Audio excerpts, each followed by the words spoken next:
নমস্কার, সকলের সাথে সমাজের মাঝে এপি অকপট আছে। আপনাদের যদি আমাদের চ্যানেলটিকে ভালো লেগে থাকে তাহলে অবশ্যই সাবস্ক্রাইব, ফলো, লাইক, শেয়ার করে আমাদের পাশে থাকবেন। দেখতে থাকুন এপি অকপট। নমস্কার, সকলের সাথে সমাজের মাঝে এপি অকপট আছে। আজ চাকদহ রামলাল একাডেমিতে আমরা উপস্থিত হয়েছিলাম।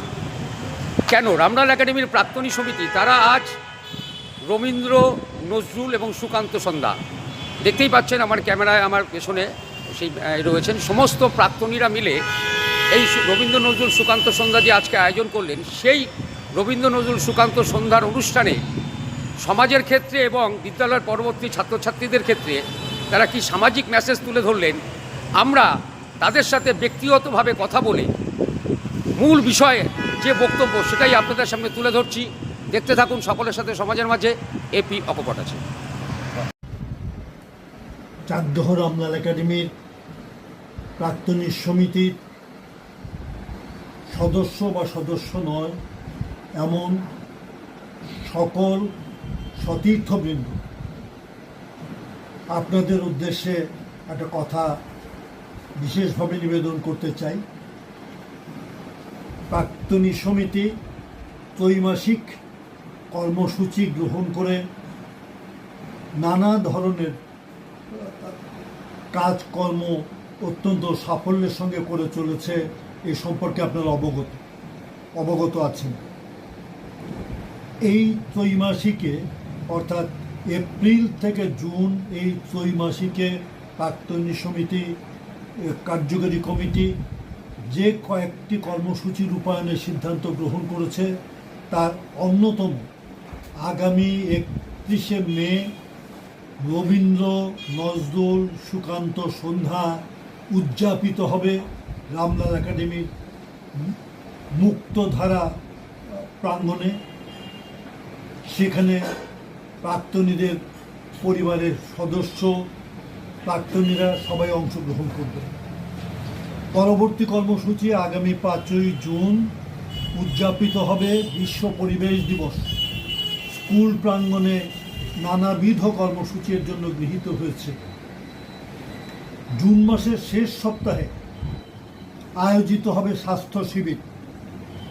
এই বৎসরে এটা দ্বিতীয় স্বাস্থ্য শিবির।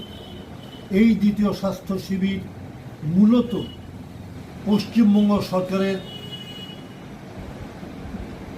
স্বাস্থ্য বিভাগ, বিশেষত নদিয়া জেলা স্বাস্থ্য বিভাগের প্রত্যক্ষ সহযোগিতায় সপ্তম এবং অষ্টম শ্রেণীর ছাত্রছাত্রীদের জন্য এই শিবিরের আয়োজন করা হবে রামলাল একাডেমির তালতলা ভবনে। এই ত্রৈমাসিক পর্বে এই 3টি অত্যন্ত গুরুত্বপূর্ণ কর্মসূচি, আমি আশা করব রামলাল একাডেমির প্রাক্তনী যে যেখানে রয়েছেন তারা সবাই মহা উৎসাহ নিয়ে এতে অংশগ্রহণ করবেন। এর পরবর্তী কর্মসূচি সম্পর্কেও একটা ধারণা দিয়ে রাখি। আগামী 1 আগস্ট স্কুলের প্রতিষ্ঠা দিবস, তাকে উপলক্ষ করে পরের দিন বা তার পরের দিন প্রাক্তনী সমিতির উদ্যোগে একটি সভা আয়োজিত হবে।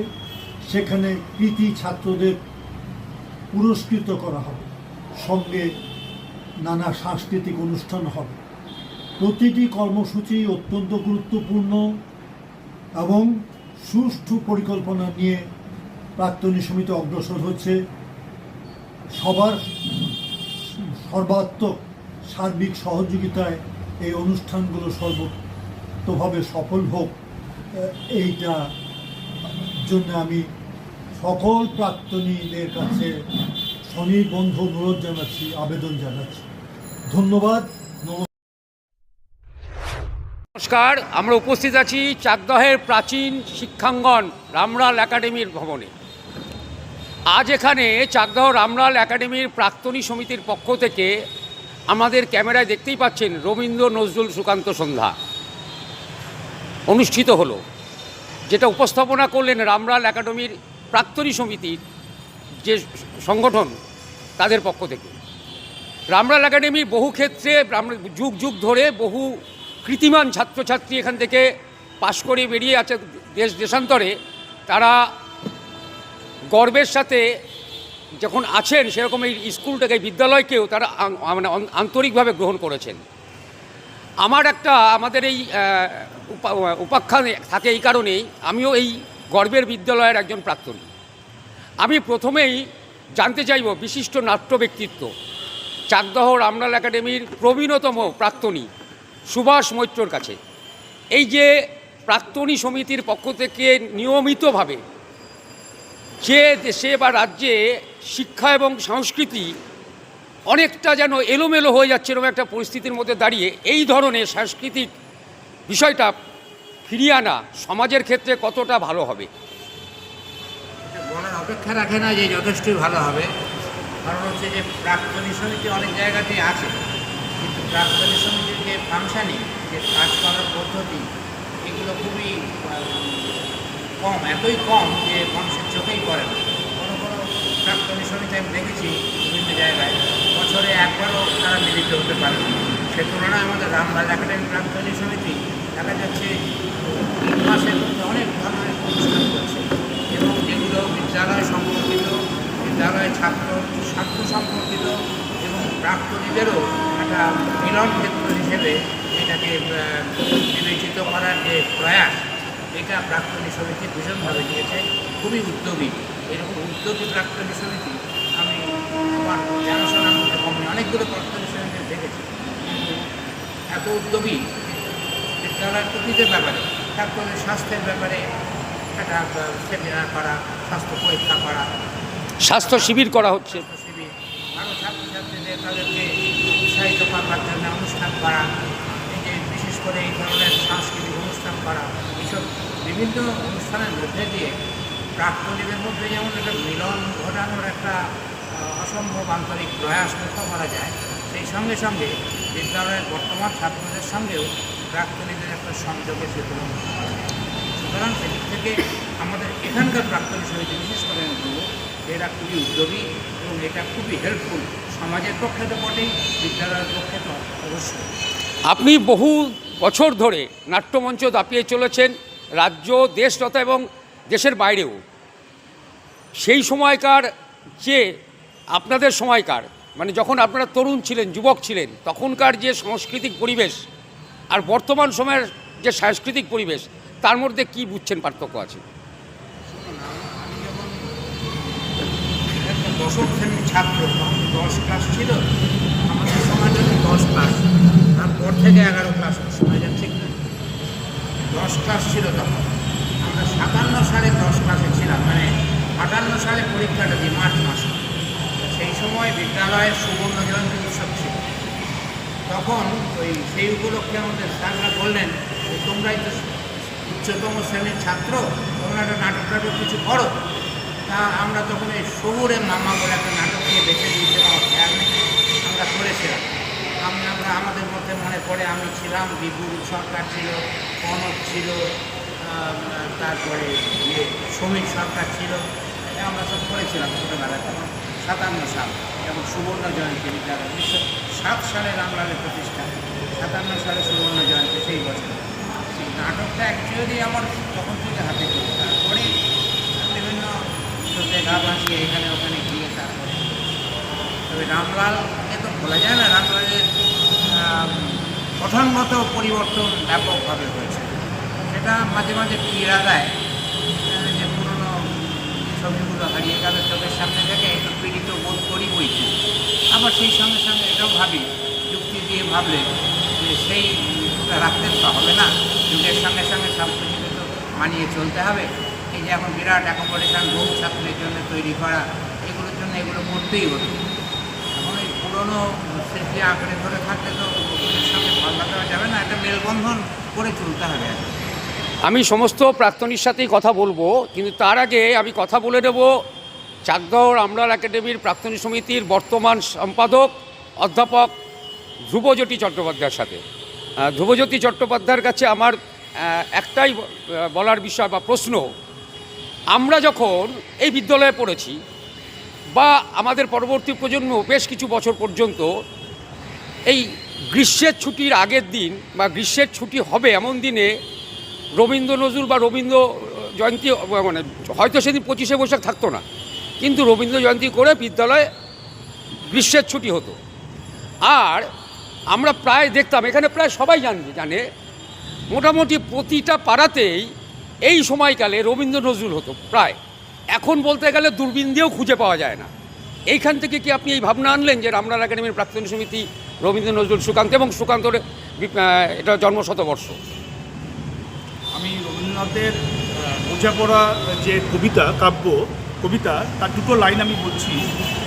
মনের আজ কহজে ভালো মন্দ যাহাই আসুক সত্যর এলাও সহজে। সত্য সবসময় সুন্দর, সত্য সবসময় চিরন্তন। যে সত্যটা আজ থেকে 30 বছর আগে ছিল সেটা 30 বছর পরেও একইভাবে সত্য। তা আমরা সেই সত্যের সন্ধানেই আমরা আজকে রবীন্দ্র নজরুল সুকান্ত সন্ধ্যা প্রাক্তনী সমিতি আয়োজন করেছে। আর আরেকটা যে বিষয় যেটা আমার বলবার সেটা হচ্ছে, রবীন্দ্রনাথ ঠাকুর যখন ইউরোপ ভ্রমণ করেছিলেন সেই সময় তার সঙ্গে দেখা হয়েছিল বিখ্যাত বিজ্ঞানী আইনস্টাইন তাকে প্রশ্ন করেছিলেন যে আপনার যে বিভিন্ন যে লেখা, সেই লেখার আপনার দুর্বলতা আপনি কোনটা মনে করেন? তার উত্তরে রবীন্দ্রনাথ ঠাকুর বলেছিলেন বৈচিত্র্য। তখন তার পরের প্রশ্নই ছিল তাহলে আপনার লেখার যে শক্তিশালী জায়গা সেটা কোনটা? তখনও সেই একই উত্তর তিনি দিয়েছিলেন, হচ্ছে বৈচিত্র্য। আমরা সেই বৈচিত্র্যের যিনি পুরোহিত তাকে আমরা সবসময় স্মরণ করি এবং সেটাকে আমরা স্মরণ করব, প্রতি বছরই স্মরণ করব। আর তার সাথে যেটা বলবার, সেটা অনেকেই জানেন যে রবীন্দ্রনাথ ঠাকুরের সঙ্গে নজরুল ইসলামের প্রথম পরিচয় 1921 সম্ভবত জোড়াসাঁকোর ঠাকুরবাড়িতে। কিন্তু তার আগে যখন নজরুলের বয়স মাত্র 21 বছর বয়স, সেই সময় মানে গত শতকের প্রথম 2 দশক যখন রবীন্দ্রনাথ ঠাকুর জোড়াসাঁকো বা শান্তিনিকেতন বা ব্রহ্ম পরিবার তার বাইরে তার সেই অস্তিত্ব অনেকেই জানেন না। সেই সময় সেই করাচিতে একটা সেনাবাহিনীতে মাত্র 21 বছরের যুবক তিনি যখন কিছু গল্প উপন্যাস লিখছেন, সেখানে তার 25খানা গল্প উপন্যাসে রবীন্দ্রনাথের গান, রবীন্দ্রনাথের কবিতা তিনি কিন্তু লিখছেন। তার মানে কতটা গভীরভাবে নজরুল রবীন্দ্রনাথকে তিনি মানে পাঠ করেছেন। এবং পরবর্তী সময়ে যখন তাদের মধ্যে পরিচয়টা অনেক দৃঢ় হয়, তখন রবীন্দ্রনাথ তার একটি কাব্য প্রথম, যেখানে তিনি জোড়াসাঁকো পরিবার বা তার পরিচিত পরিবারের বাইরে গিয়ে তিনি নজরুলকে তিনি উৎসর্গ করেছিলেন। এটা আমাদের একটা অজানা হয়তো বা জানা তথ্য। এবং পরবর্তীকালে যখন নজরুল ইসলাম যখন তার সঞ্চিতা কাব্যগ্রন্থ যখন তিনি লিখেছিলেন, তিনি তখন কিন্তু সেটা রবীন্দ্রনাথ ঠাকুরকে নামে উৎসর্গ করেছিলেন। এই অজানা তথ্য, এই তথ্যগুলো তো আমাদের পরবর্তী প্রজন্মের কাছে একটু জানাতে হবে। নজরুল ইসলামের প্রচুর কবিতা আছে, হয়তো গান আমরা সবাই শুনেছি কিন্তু কবিতা সেভাবে শুনিনি, তাই তো? তা সেই গান কবিতা সেগুলো আমাদের পরবর্তী প্রজন্মের কাছে আমাদেরকে ছড়িয়ে দেওয়া প্রয়োজন। আর তার সঙ্গে যেটা আপনি বলেছেন সুকান্ত ভট্টাচার্য, যার এবছর জন্মশতবর্ষ, মাত্র 21 বছর বয়স, সেই 21 বছর বয়সে তিনি যা লিখে গেছে সেটা আজকেও আমাদের কাছে সমানভাবে প্রতীক।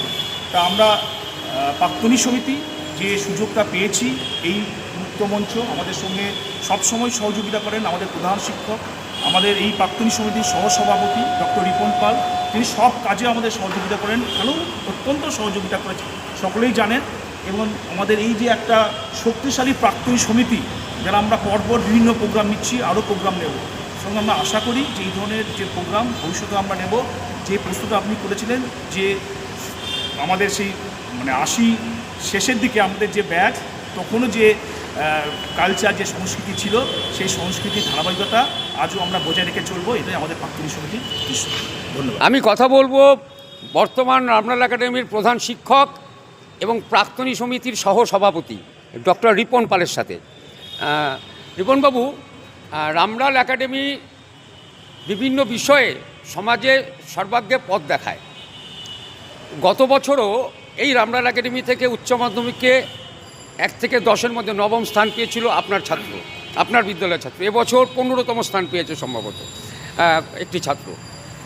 বর্তমান সময়ে শিক্ষার সাথে সাথে যে সাংস্কৃতিকভাবে মানুষকে উন্নত করার যে বিষয়টা, এই ধরনের প্রাক্তনীদের অনুষ্ঠানের মধ্য দিয়ে সেটা কতটা বিস্তার করা সম্ভব? প্রাক্তনী সমিতি সবসময় বিদ্যালয়ের সঙ্গে কাজ করে চলেছে এবং বিদ্যালয়ের শ্রীবৃদ্ধিতে তাদের যে সহযোগিতা, সেটি ধারাবাহিক প্রোগ্রামগুলোর মধ্য দিয়ে বোঝা যাচ্ছে। আমরা যেহেতু প্রতিনিয়ত বিদ্যালয়ের প্রাক্তনী সমিতির সহসভাপতি হিসাবে বলছি, আমরা যেহেতু প্রতিনিয়ত একটি বিজ্ঞানসম্মত প্রোগ্রাম সূচি একদম বছরের শুরুতেই করে দিই, এবং বিশেষ করে আমাদের যে প্রাক্তনী সমিতির সম্পাদক মহাশয় রয়েছেন তিনি করে দিয়েছেন, সেইটি সারা বছর ধরেই আমাদের বিদ্যালয়ে চলছে। তাতে বিদ্যালয়ের যে বর্তমান ছাত্রীরা তারা প্রাক্তন ছাত্রছাত্রীদের দ্বারা উপকৃত হচ্ছে। প্রাক্তন ছাত্রছাত্রীরা আবেগে বিদ্যালয়কে ভালোবেসে যেইভাবে বিদ্যালয়ের শ্রীবৃদ্ধিতে সহযোগিতা করছে সেটি সত্যিই প্রশংসনীয় হতো। এবং আমি প্রাক্তনী সমিতির সদস্যদের কাছে এবং আগামী প্রজন্মের কাছে, কেননা কালের কপতলে সকলকেই চলে যেতে হবে, বার্ধক্য আসবে, চাকরি জীবনও সংক্ষিপ্ত। আমার সেই হিসাবে বলবো যে আগামী দিনেও পরবর্তী প্রজন্ম যাতে এভাবেই প্রাক্তনী সমিতি বিদ্যালয়ের শ্রীবৃদ্ধিতে সহযোগিতা করে, বিদ্যালয়ের ছাত্রছাত্রীদের সহযোগিতা করে, সেইটি করলে সমাজের যেমন উন্নতি সম্ভব, সমাজের সংস্কৃতিকে এগিয়ে নিয়ে যাওয়া সম্ভব, এ বিষয়ে কোনো সন্দেহ নেই। কেননা আমি কয়েকটি প্রোগ্রামের কথা যদি বলি, যেমন আমাদের প্রাক্তনী সমিতিতে প্রচুর ডাক্তার, ইঞ্জিনিয়ার দেশ বিদেশে কর্মরত আছেন। আমাদের প্রাক্তনী সমিতি তারা সিদ্ধান্ত নিয়েছেন তাদেরকে স্বাস্থ্য পরীক্ষা করার জন্য প্রত্যেকে কার্ড পেয়েছে, এবং আমরা ধারাবাহিকভাবে প্রত্যেকটি ছাত্রছাত্রীর কাছে এই কার্ড আমরা তুলে দিয়েছি। তাদের সমস্ত রকম ট্রিটমেন্ট ফ্রি করে দেওয়া হয়েছে। এই ট্রিটমেন্টগুলোর ক্ষেত্রে প্রাক্তনী সমিতি যেভাবে এগিয়ে এসছে এটি সত্যিই প্রশংসনীয়। শুধু তাই নয়, বিভিন্ন রকমের কর্মকাণ্ড যেগুলো বিদ্যালয়ের ক্ষেত্রে যেগুলোতে উৎসাহিত করা বা যেগুলোতে অ্যাওয়ারনেস করার দরকার, ওয়েবিনারের মাধ্যমে, বিশেষ করে করোনার কাল থেকে শুরু করে প্রাক্তনী সমিতি এই যে 5 জুন একটা ওয়েবিনার করা হবে, আগামী 5 জুন পরিবেশ দিবস উপলক্ষে। এখানে যারা অধ্যাপক অধ্যাপিকা আমাদের বিদ্যালয়ের ছাত্রছাত্রী বিভিন্ন স্তরে আছেন এবং যারা বিজ্ঞানী বিভিন্ন স্তরে আছেন, তারা এসে আমাদের বিদ্যালয়ের যে ছাত্রছাত্রী, এবং শুধু তাই নয়, ওপেন প্ল্যাটফর্মে সেখানে সমগ্র সমাজ উপকৃত হবে। রামলাল একাডেমির প্রাক্তনী সমিতি এবং রামলাল একাডেমির যৌথ উদ্যোগে যে প্রোগ্রামগুলো করছে সেটি সমাজের সর্বস্তরে যদি এই বার্তা পৌঁছায়, তাহলে সেই সচেতনতা বৃদ্ধির মাধ্যমে আমরা সমাজের বৃহত্তর জায়গায় পৌঁছে দিতে পারছি, অর্থাৎ সমাজের উন্নয়নে সহযোগিতা করতে পারছি। এর থেকে বড় কী আছে? তো এর পাশাপাশি আমরা বিভিন্ন রকমের সচেতনতা মূলক যে শিবির, যেমন রক্তদান কর্মসূচি আমরা বিভিন্ন সময় এখান থেকে করা হয়েছে প্রাক্তনী সমিতির কাছ থেকে। সমাজের বিভিন্ন স্তরে যারা যে সকল মানুষের রক্তের প্রয়োজন হয়, প্রাক্তনী সমিতি তাদেরকে কার্ড পৌঁছে দিয়েছে। এবং করোনার সময় প্রচুর কাজ প্রাক্তনী সমিতি করেছে। এইভাবে প্রাক্তনী সমিতি সবসময় শুধু আমাদের বিদ্যালয়ের শ্রীবৃদ্ধিতে এবং আমাদের যে বর্তমান ছাত্রছাত্রীদের যেমন উৎসাহিত করছে যে আগামী দিনে তোমরাও ভবিষ্যৎ নাগরিক এবং তোমরাও বিদ্যালয়ের ধারাকে এইভাবে এগিয়ে নিয়ে যাবে, তোমরাও প্রাক্তনী হবে। সেই সঙ্গে সমাজের সর্বস্তরে সার্বিকভাবে সহযোগিতা করছে, একটা বার্তা দিচ্ছে সুস্থ সংস্কৃতির লক্ষ্যে।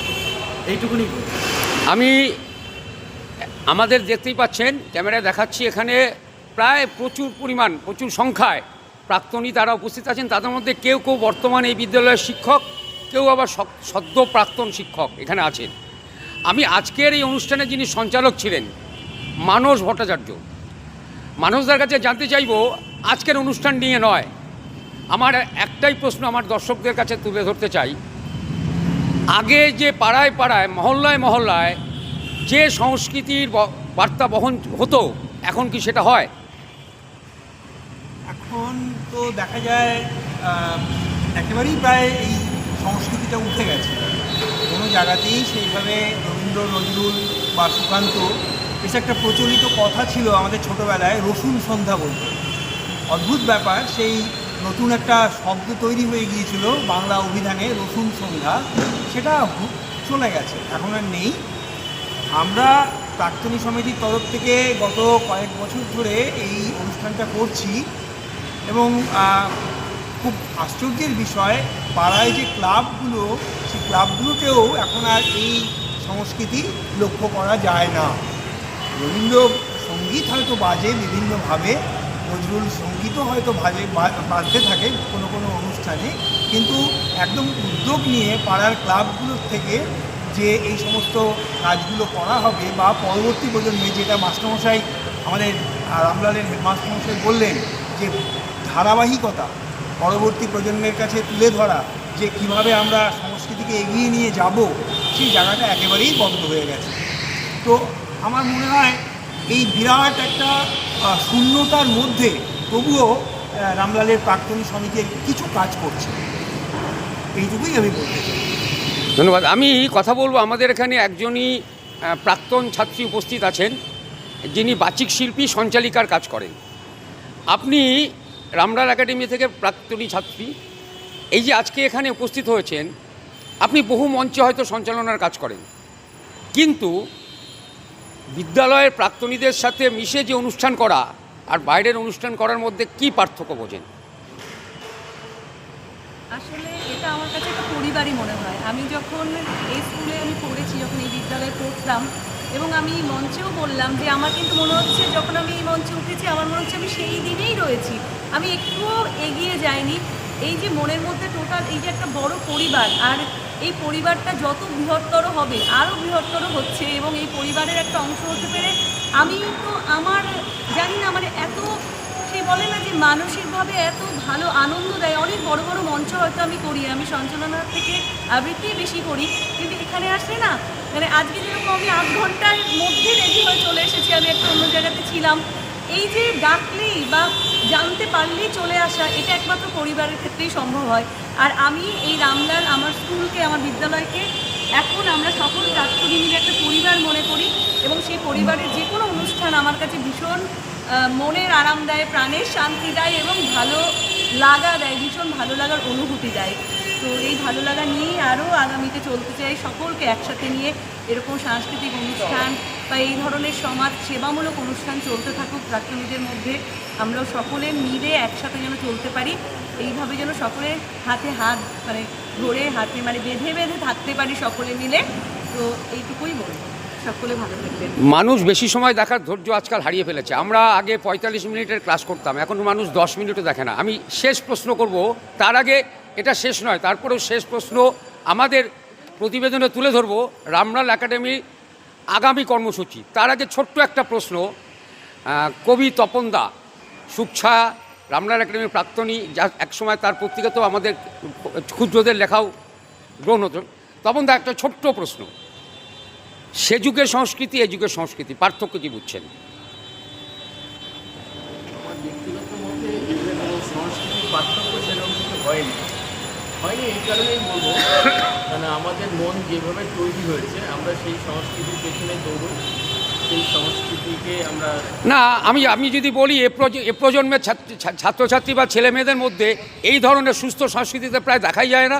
আমি প্রমাণ দিয়ে দেবো আপনাকে। এটার মধ্যেও আমি বলছি যে প্রচুর পরিমাণে এই সময়ের ছাত্রছাত্রীরা কমার্শিয়াল মোটিভে তৈরি হচ্ছে, যেমন ড্যান্সে অংশগ্রহণ করছে 3 বছর থেকে 5 বছর। আপনি আপনার পাড়ায় কালকে একটা রবীন্দ্রসঙ্গীতের অনুষ্ঠান করুন, দর্শক খুঁজে পাবেন না। না, পাওয়া যাবে না। কিন্তু আমি একটা কথা বলি, যে জন্য পাড়ার প্রোগ্রামগুলো কমে যে হল শ্রেণীর প্রোগ্রাম হচ্ছে, হলে নিয়ে আসছে, হলে কতজন মানুষের যাওয়া সম্ভব হয়? 200-250 জনকে বসানো যেতে পারছে, সেখানে 100 জন হলেও অনুষ্ঠান চলছে। কিন্তু পাড়ার প্রোগ্রামে দেখা যাচ্ছে যে একটা নির্দিষ্ট টাইম মেনটেন করে পাড়ার লোক জমায়েত হয় না, এটা একটা অসুবিধা হয়েছে। কিন্তু না, এর তো আপনি এতদিন ধরে সংস্কৃতির সাথে যুক্ত আছেন, এর তো এটা নিশ্চয়ই কারণ আছে। কারণ বলতে, এই কারণটা আমি দর্শকদেরকে জানাতে চাইছি। হ্যাঁ, কারণ বলে দিচ্ছি, আমাদের এখন প্রতিভাগুলোকে বিক্রি করা হচ্ছে, ট্যালেন্টগুলোকে শো করা হচ্ছে টিভিতে বা বিভিন্ন চ্যানেলে বা ইউটিউবে, শিশুদের ট্যালেন্টগুলোকে বিক্রি করা হচ্ছে। এখন যদি সংস্কৃতিতে ঢুকতে হয় তাহলে আমাদের ওখানে গিয়ে দাঁড়িয়ে যেতে হয়, তার গার্জেনদের বলতে হয় যে আপনারা এটা করবেন না, তার শিশুটাকে তৈরি হতে দিন। এই শিশুকে নরম মাটি দিয়ে যেরকম নিজে পরিচালনা করে ট্যালেন্টটাকে ওরা ওই দিয়ে দিই। যে শিশু ছোটোবেলায় রেডিওতে প্রোগ্রাম করে ফেলছে, যে শিশু ছোটোবেলায় টিভিতে নাচ দেখিয়ে ফেলছে, তাকে আমার পাড়ার প্রোগ্রামে বা মঞ্চে আনতে গেলে কষ্ট হচ্ছে। তার বাবা মা বলছে ওখানে যাওয়ার মতন আমার মেয়ে না বা আমার ছেলে না। তাহলে এই জায়গাটা যদি আমি 47 বছর কেটে থাকি সাহিত্য নিয়ে, সংস্কৃতির সাথে, তাহলে আমি গ্রাম বাংলা বলবো না, আমি শহরের দিকে গিয়েও দেখছি একই পরিস্থিতি শহরেও হচ্ছে। এখন শহরের ট্যালেন্ট ছুটে বেড়াচ্ছে, গ্রামের ট্যালেন্টগুলো শহরে যে জমায়েত হচ্ছে, শহরমুখী হয়ে গেছে। সংস্কৃতি পুরো সেরকম ক্ষতিকারক না, ট্যালেন্ট যদি শহরে গিয়ে থাকে তখন দা প্রশ্ন একটু বাড়াতেই হচ্ছে। এখন আপনি ডিজে নাচে অনেক ছেলে পাবেন, অনেক মেয়ে পাবেন, আপনি মস্তানি করতে অনেক ছেলে মেয়ে পাবেন, কলম ধরে ভালো ভালো লেখার জন্য এখনকার ছেলে মেয়ে কম পাওয়া যায়, ইউটিউবেও না, সোশ্যাল মিডিয়াতেও না। ওই সংস্কৃতি হচ্ছে আলাদা আরেকটা সংস্কৃতি জগৎ হয়ে গেল। কিন্তু সেই সংস্কৃতি তো গ্রাস করছে সমাজকে।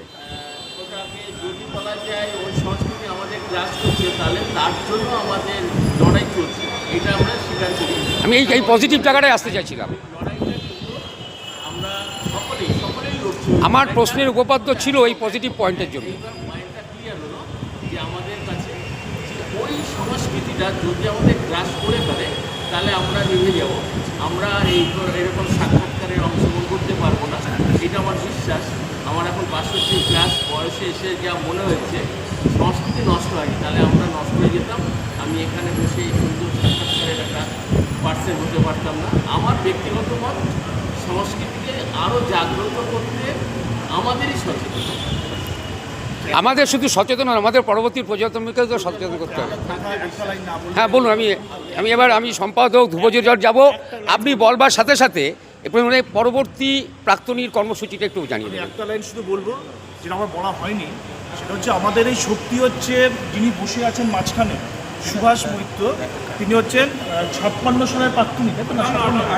58 সালের প্রাক্তনী। যিনি নেই, যিনি পদ্মার পেছনে আছে এবং ভীষণভাবে আছে, তিনি আমাদের এই সংগঠনের স্থায়ী সভাপতি, আমাদের প্রাক্তনী বিপুল রঞ্জন সরকার মহাশয়, তার বক্তব্যও রাখবো। প্রধান শিক্ষক এবং আমাদের শিক্ষকদের শিক্ষক মাননীয় শ্রী বিপুল রঞ্জন সরকার। একদম আমারও শিক্ষক। আমাদের এই শক্তি হচ্ছেন, এখানে বসে আছেন সত্তরের প্রদীপ চৌধুরী, আমাদের কার্যকরী সভাপতি।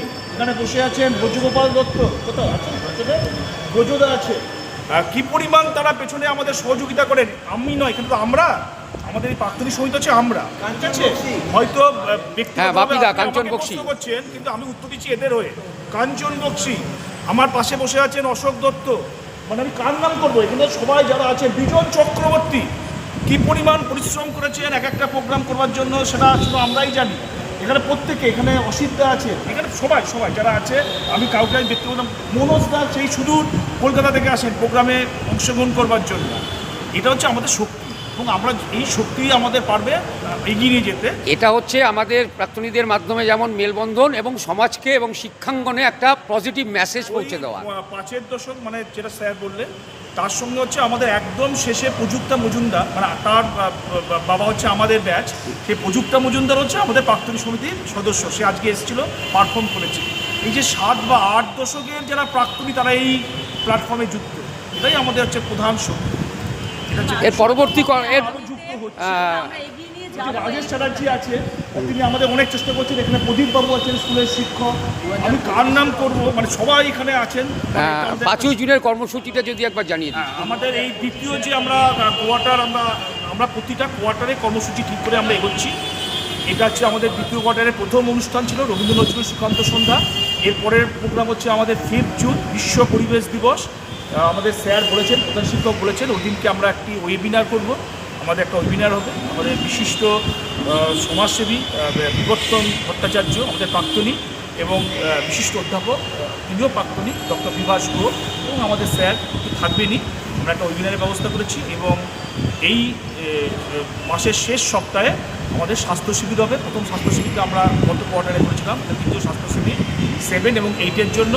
আমাদের মধ্যে আছেন বিষ্ণু স্কুলের প্রধান শিক্ষক সুস্থ ভট্টাচার্য, আমাদের মধ্যে আছেন প্রদীপবাবু, আমাদের এই স্কুলের শিক্ষক, এবং অশোক দত্ত, আপনি জানেন অশোক দত্তকে, আমাদের আগের সম্পাদক ছিলেন, এবং রাজেশ চ্যাটার্জি, যারা যুগ্ম আহ্বায়ক। আমরা এই প্রোগ্রামটা আমরা করবো, এটা হচ্ছে আমাদের এই কোয়ার্টারে। এবং এরপরে আগস্ট মাসের 1 তারিখ হচ্ছে আমাদের স্কুলের জন্মদিন। সেই সময় আমরা কোনো একটা দিন স্কুলের যারা মাধ্যমিক উচ্চ মাধ্যমিক যারা কৃতি ছাত্র, তাদেরকে আমরা পুরস্কৃত করব। এবং এই বছরে যেটা আমাদের খুব ইচ্ছা, আমাদের যে প্রাক্তনী দিবস, সেটা আমরা পালন করব।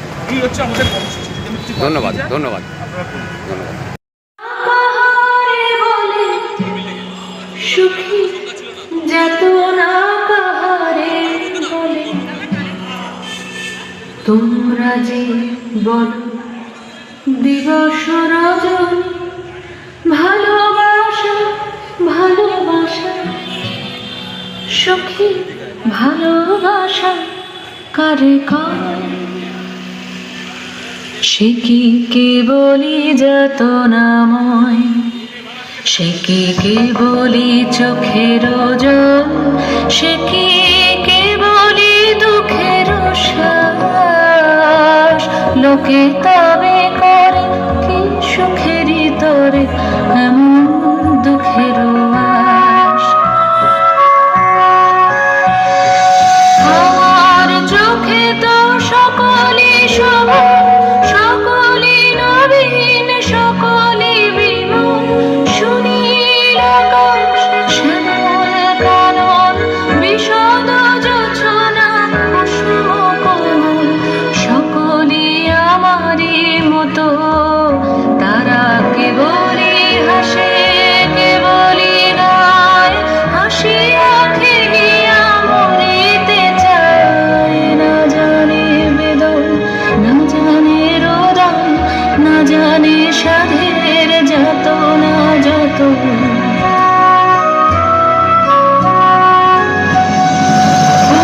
সে হাসিতে হাসিতে ঝরে, জোছনা হাসিয়া মিলায়ে যায়, হাসিতে হাসিতে আলোক সাগরে, আকাশের তারাতে আগে গায়।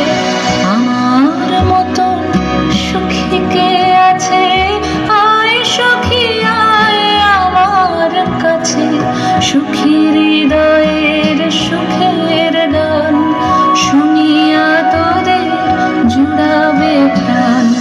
প্রতিদিন যদি কাঁদিবি কেবল, একদিন নয় হাসিবি তোরা, একদিন নয় বিষাদ ভুলিয়া, সকলে মিলিয়া গাহিব মোরা।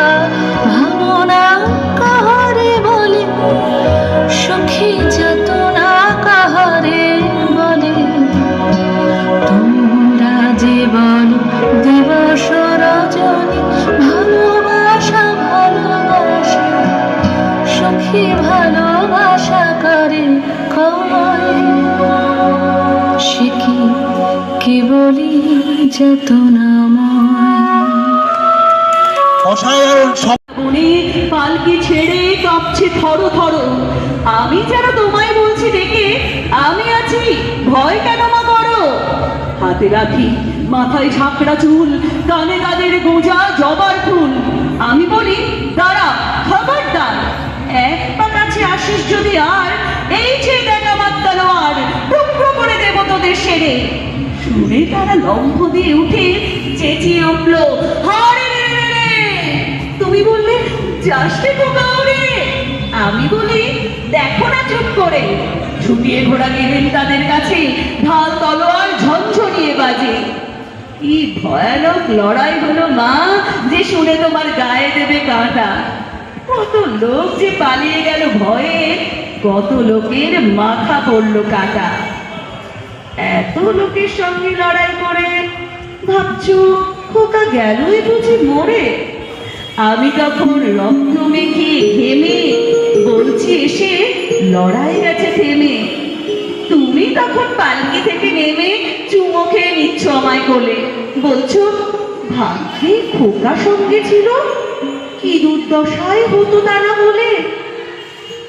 রোজ কত কি ঘটে যাহা তাহা, এমন কেন সত্যি হয় না আহা। ঠিক যেন এক গল্প হতো, তবে শুনতো যারা অবাক হতো সবে। দাদা বলতো কেমন করে হবে, খোকার গায়ে অত কি জোর আছে। পাড়ার লোকে সবাই বলতো শুনে, ভাগ্যে খোকা ছিল মায়ের কাছে। ধন্যবাদ।